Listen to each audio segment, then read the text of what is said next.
Wanted to make sure you're not asleep. I've changed it.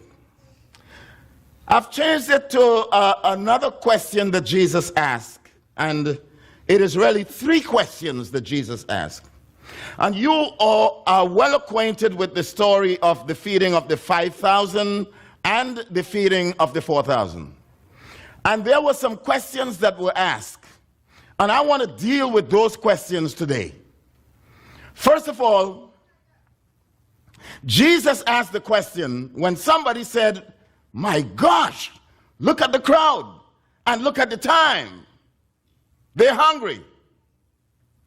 Jesus asked the question, "What do you have to eat?" Philip asked another question, and I'll fill that in. Philip asked another question. "How long do we have to work to get money to feed all of these people?" That's what Philip asked. And then Andrew asked another question. Andrew's question is what we want to wrestle with today. Andrew's question was, "Yes, we have 5 loaves and 2 fish, but what is that among so many?" Are you crazy? Do you think we can feed all of these people with that? So these 3 questions I want to deal with today. And then there is another question that Jesus asked when the miracle was all over. Jesus asked, "How much do you have left?" And they said, "We have 12 basketful left over." So a lot of questions. Remind me of the little boy of the psychiatrist who went to the asylum, and he was supposed to question some folks to find out their level of sanity. And so the first gentleman came, and the psychiatrist asked the question, "What is 3 times 3? Malachi or Matthew? What is 3 times 3? And so the gentleman looked. You get there. So the gentleman looked, and the gentleman says, 247. And the guy says, "No, you're not ready." The psychiatrist went to the next guy that came up, and he says, "What's 3 times 3? And he says, "Tuesday." And the psychiatrist says, "Well, you're not ready either." And the third guy came up, and the psychiatrist says, "What's 3 times 3? He says, 9. And the psychiatrist says, "Wow, that's good. By the way, how you came up with that answer?" And he says, "Very simple. I took 249, and I took away Tuesday, and I got 9.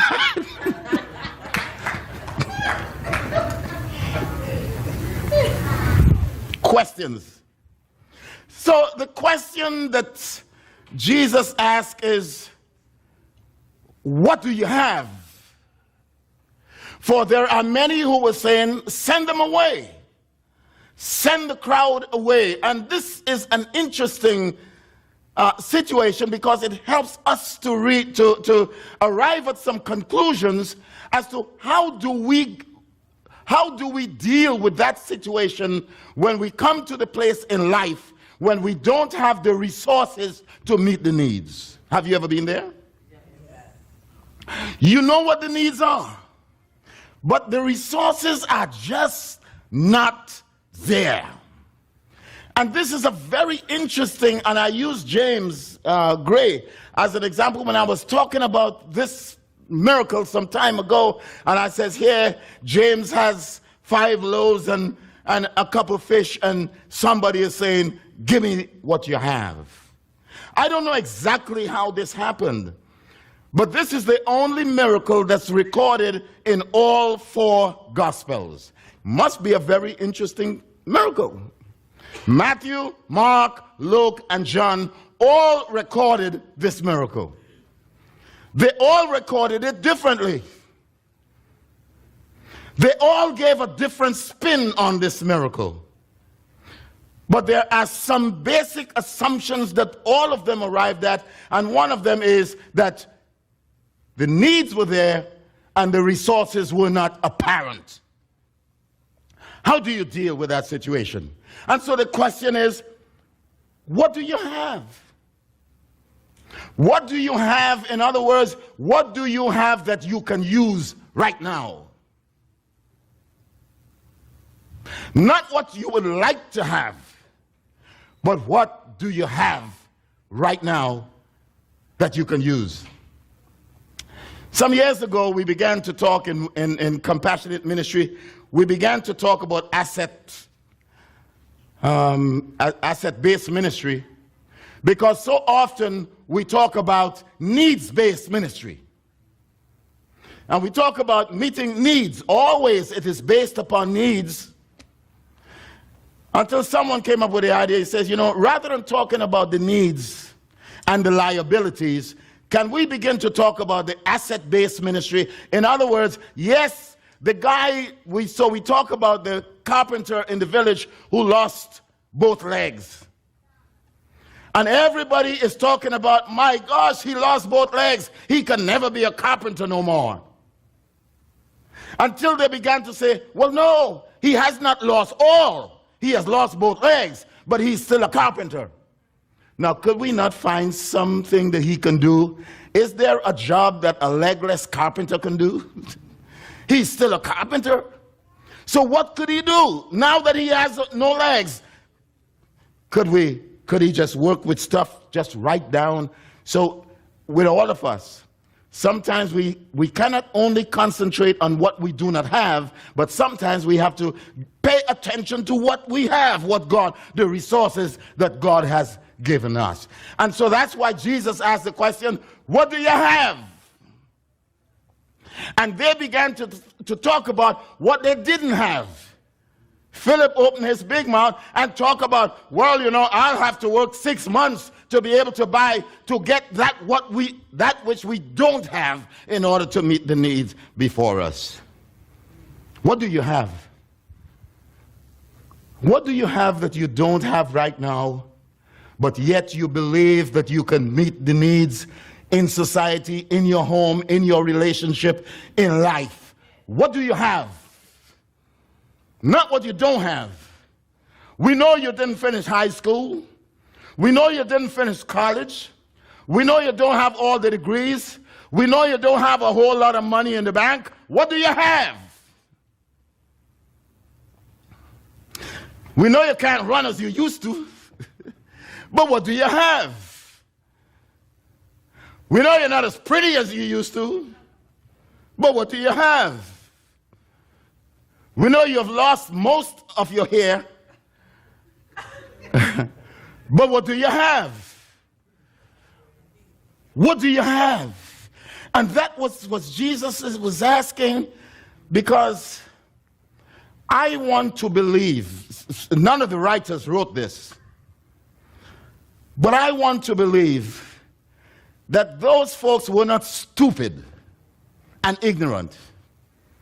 The typical day's journey to any one of the cities was a day or 2 days. They were all on their way to somewhere else, and they met Jesus, and they heard about Jesus, and they said, we're going to sit down right here. We're going to listen to the Master.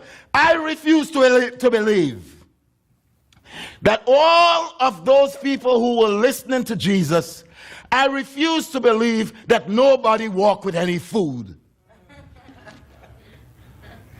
They walked with food. That's what you did. Wherever you went with food. You've got to be homeless to walk without food. So to assume that Jesus faced a situation where the only person that had something was a little boy is really very simplistic. 5,000 people, and nobody had anything. Nobody anticipated that they might be caught in traffic with mules and camels. What do you have? It was a trick question Jesus was asking. What do you have out there? The people who were walking with nothing was not the crowd, but it was the disciples. Yeah, it was the disciples. It was the disciples that got the command of Jesus that when you go anywhere, don't carry nothing with you, just go. And Jesus' question was not so much, what does the crowd have, but you who are right around me, what do you have to give to them? Boy, that changes the miracle. What do you have? And you know what? They had nothing. After walking with Jesus all this while, after being taught by Jesus all this while, they who were supposed to have, they had nothing. They were empty. And then Philip began to calculate. And Philip says, as I look at this crowd, 6 denarius, 8 denarius, he says, boy, we'd have to work a long time to buy hot dogs. But no, they wasn't eating hot dogs, them was Jews. What did they eat, Cassandra? Lox? Fish? Yeah, bagels. Whatever it would take, you'd have to work a long time. And so they began to look at the liabilities. They began to look at what they didn't have. We don't have the money to meet this need. Philip was trying to throw Jesus off kilter, and Philip is saying, no, we don't have. How long you think we're going to have to work to meet the needs here? Don't underestimate the resources that you already have. It reminds me of the little boy who went to the grocery store, and he stayed there, Haley, and he's looking on the counter, and he sees a nice jar of jelly beans. And he's looking at the jelly beans, and he is salivating. And the store owner looked at the little boy, and he saw him looking at the jelly beans, and he looks at him, and he says, put your hand in there and take some jelly beans. And he says, no, I'm not taking any jelly beans. And the store owner looked, and he's still looking at the jelly beans. He's just sitting there, and he's looking at the jelly beans, and he's wondering, jelly beans, jelly beans. And the store owner says, come on, little boy, help yourself with some jelly beans. And he adamantly refused. He says, no, I don't want any jelly beans. And finally, the store owner took his hands and put it down in the jar and gave the little boy. The little boy put his 2 hands and he filled it with jelly beans. And he goes home and he tells his mother, he says, Ma, the owner gave me all these jelly beans. And he told her the story. And he says, well, why didn't you put your hand in? He says, no, the store owner's hands are bigger.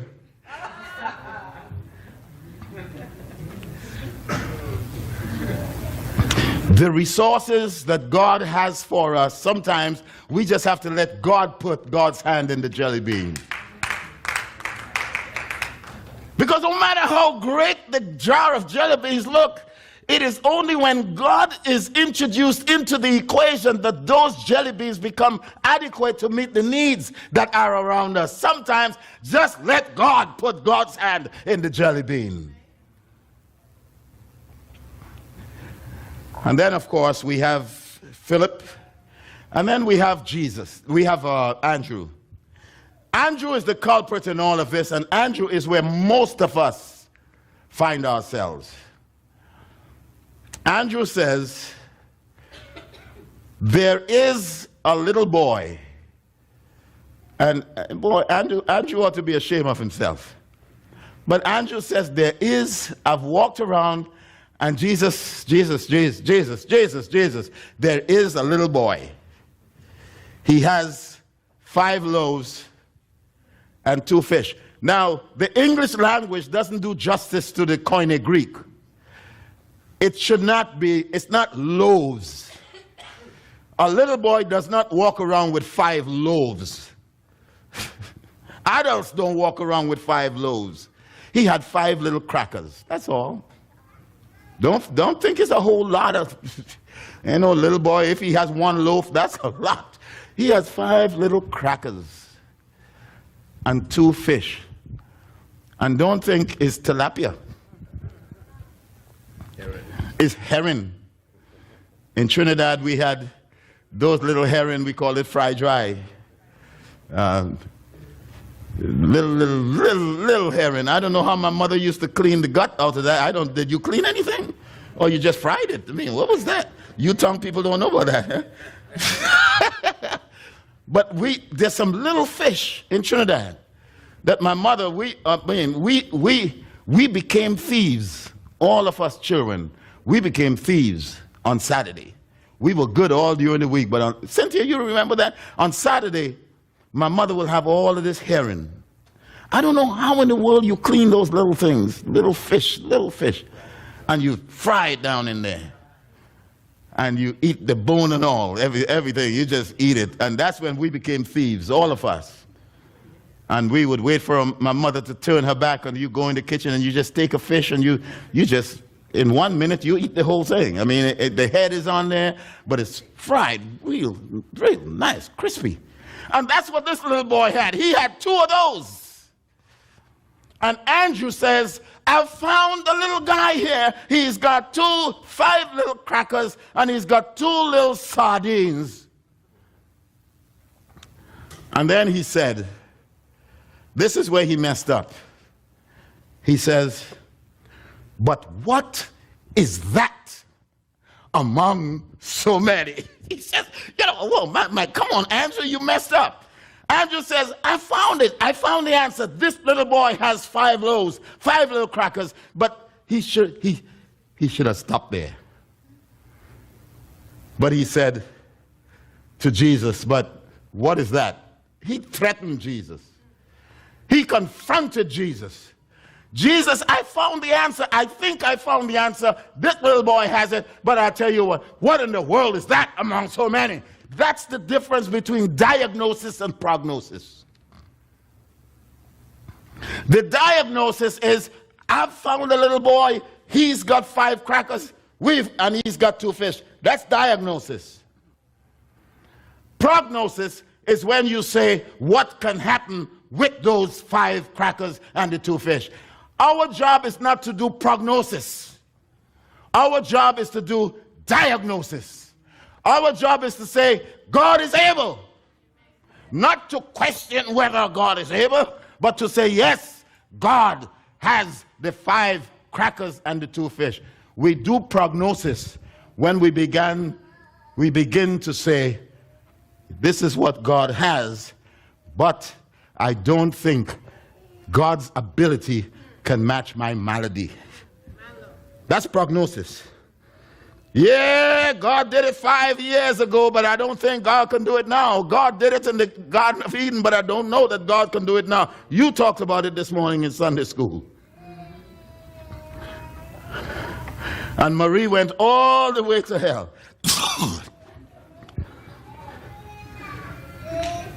And Earl asked a simple question. He didn't want to put Marie out of class, but he asked a simple question. Could God do that again? Could God do that today? Could God work those miracles today? And Marie says, well, God works in different kinds of ways.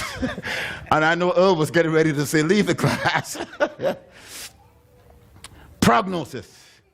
We get used to doing prognosis because we like to do prognosis because we assume that we know the extent of God's ability in every situation in which we find ourselves today. We don't know. We just don't know. We know about the resources of God, but we have to trust God, that God's ability far surpasses our liability. We have to trust God that God is able. Come on. So it's 5 loaves. So what? This week, if I were an atheist, this week I would have become a believer. Because the guys, after 7, 8, or 9 years, this spacecraft is just reaching Pluto. And we begin to see some pictures of Pluto. They sent this spacecraft 8 years ago. And this spacecraft has been on its way. And it just reached Pluto. What is God doing out there? Why did God create Pluto? Has nothing what's, and if I never believed in God, this week would have made a believer out of me. I'd say, boy, if whoever created Pluto had to be an intelligent being, a God. Pluto? And now the pictures are coming back, and I'm saying, boy, what a design. What an engineer. An engineer above all engineers. An engineer that should be in any one of our institutions today, but we call that engineer God.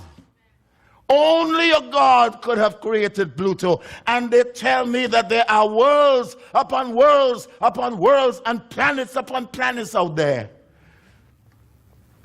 that we will never reach. What was in God's mind when God did all of this? And it is because of that. It is because of the expanse of God's imagination that brings me to the conclusion that there is no situation that I can face today that God is not able to deal with it. None. If God can do that, there is nothing that God cannot do.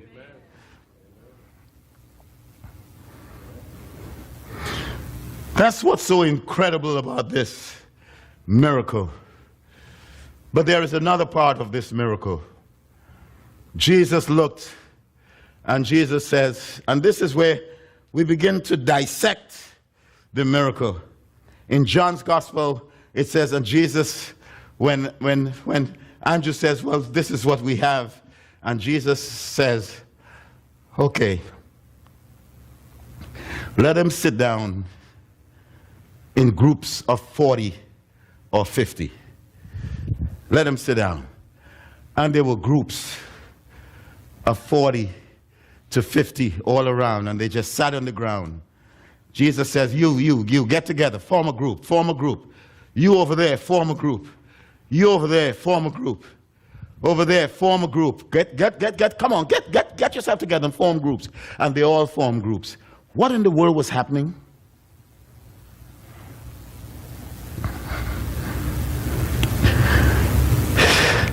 This is the part of the story that I like. Because I believe what really happened, as Jesus said, form little groups all around, 40 to 50 people. I really believe that the message got around. Whatever you have is also mine. And whatever I have is also yours. That's the miracle. In these little groups, people began to say, you know what? If you are in need, I have. What I have, I'm willing. The message, the miraculous message that Jesus gave is that God gave his only begotten Son, that whosoever believeth in him should not perish but have everlasting life. So the love of God always gives. And in this situation where needs are pitted against resources, the greatest lesson that you can learn is that love always gives. And this is a lesson for us today. We may not have the crowds that have come before us with nothing to eat, But at least we can take away this lesson, that the love of God shed abroad in our hearts motivates us to look around and see the immediate needs around us, so that what we have, we share to the other people in that little group that we are sitting in. And so it's not only little James that had what he had, but I wonder, what were all the, you mean this little boy is the only one that had bread? He was like Joshua, feel hungry all the time. So he had to walk with something to eat. I believe the adults had. I believe the adults had a lot of food. But Jesus taught that one lesson that day: whatever you have, you must be willing to share with the person who doesn't have. And then the final question that Jesus asked, after everybody had eaten, was the question, how much do we have left? That's the question. That's the question. How much do we have left? And they thought the miracle was over. How much do you have left? I don't think it's by coincidence that when they gathered, they found it was 12 basketfuls. My gosh, look at here, 12 basketfuls. A basketful for every disciple, even Judas. 12 disciples, 12 followers of Jesus. And the miracle is over. And Jesus says, how much do we have left? And they gather it up and they're counting and they're counting. And then there's one for Peter. And there's, oh my gosh, and everybody gets one. That's what God does. And so Jesus says to them, every one of you will leave here with a basket full of crumbs, understanding quite well, wherever you go, let people know that I will always have the capacity to meet your needs. That's the lesson. That's the lesson of this great miracle. 12 basketfuls. The great part about this 12 basketful is that I believe that Jesus was saying to his disciples, what you have left is much more than what you started off with. Can't you see that? Am I the only person seeing this? Am I the only person seeing this? As Bishop Long would say, watch this, watch this, watch this, watch this, watch this. that what they had after the miracle was much more than what, remember what I said, the disciples didn't have anything. They did not walk with anything.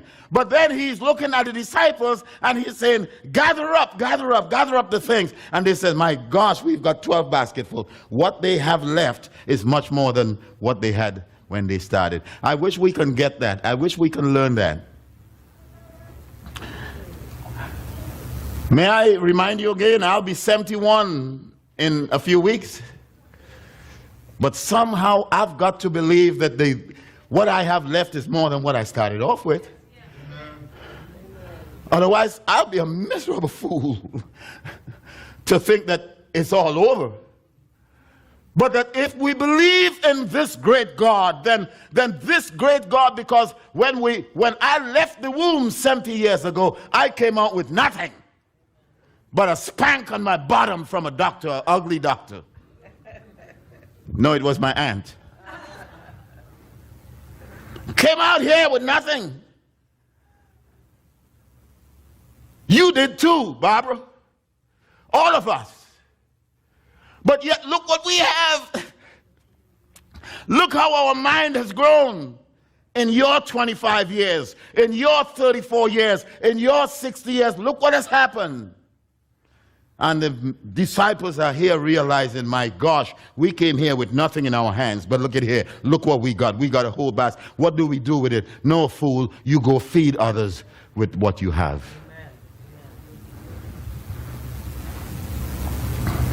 What do you have left? Yeah. I know life has not been all it's supposed to be. But what do you have left? Your children have not been all that they're supposed to be. But what do you have left? Your spouse has not been all that he or she is supposed to be. But what do you have left?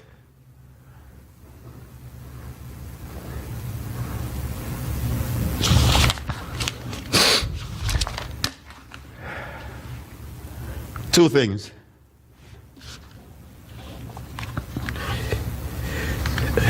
That I can say in closing.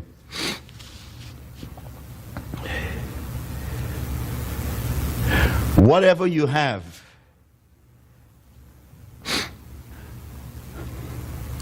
transfer it over to Jesus. Like the little boy. Whatever you have, give it over to Jesus. Don't do prognosis. Diagnose the situation. Understand quite well that you can't deal with the situation. Turn it over to Jesus. Transfer it to Jesus. And the second consolation that I must give, if you transfer it to Jesus, a great transformation will take place in your life. As the little boy found out what happened to those crackers and those two little herons. And as the disciples found out, 12 basketfuls that we now have that we can give to the world. What do you have? As God said to Moses, what do you have in your hand, Moses? And that's the question I leave with you today. What do you have